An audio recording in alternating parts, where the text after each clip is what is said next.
Shalom Bapak Ibu, puji Tuhan pagi hari ini kembali kita mau merenungkan kebenaran firman Tuhan.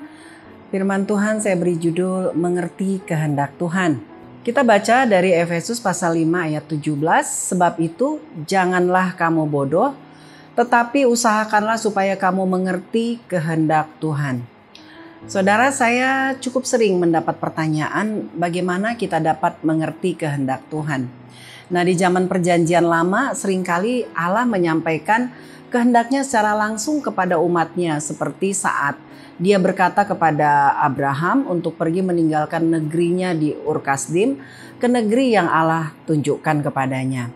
Nah, sekarang ini pun saudara, kita tetap dapat mendengar dan mengerti kehendak Tuhan, meski banyak kali kita tidak lagi mendengarnya secara langsung seperti Tuhan berbicara kepada para nabi-nabi di masa yang lalu.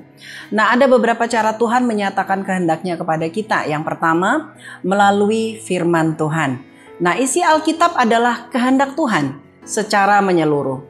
Biasanya Tuhan akan berbicara kepada kita melalui firman-Nya yang kita baca setiap hari atau saat kita mendengarkan khotbah. 2 Timotius 3 ayat 16 mengatakan segala tulisan yang diilhamkan Allah memang bermanfaat untuk mengajar, untuk menyatakan kesalahan, untuk memperbaiki kelakuan, dan untuk mendidik orang dalam kebenaran.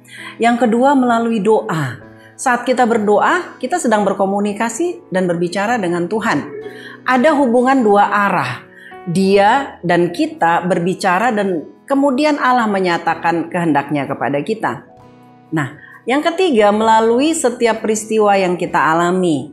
Saudara, Tuhan juga menyatakan kehendaknya kepada kita lewat situasi-situasi atau peristiwa-peristiwa tertentu yang diizinkan terjadi dalam kehidupan kita. Misal, sakit penyakit yang kita alami, krisis keuangan, kegagalan.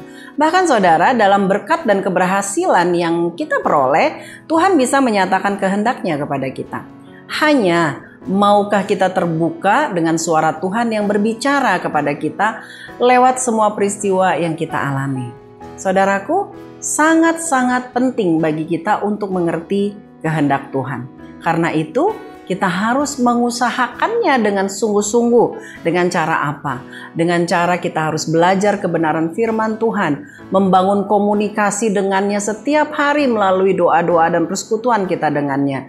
Juga dengan terbuka kepada setiap proses yang Tuhan izinkan terjadi dalam kehidupan kita. Mari semakin mengenal kehendak Allah dalam kehidupan kita dan melakukannya dalam hidup kita. Amin.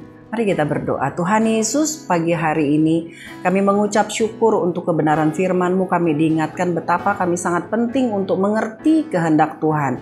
Oleh karena itu Tuhan, biarlah kami belajar untuk dengan sungguh-sungguh mengerti kehendak-Mu dan tidak hanya berhenti sampai mengerti, tetapi kami mau melakukan kehendak Tuhan.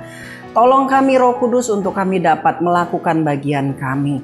Terima kasih Tuhan, memberkati kami semua yang mendengarkan kebenaran firman ini. Di dalam nama Tuhan Yesus kami berdoa. Haleluya.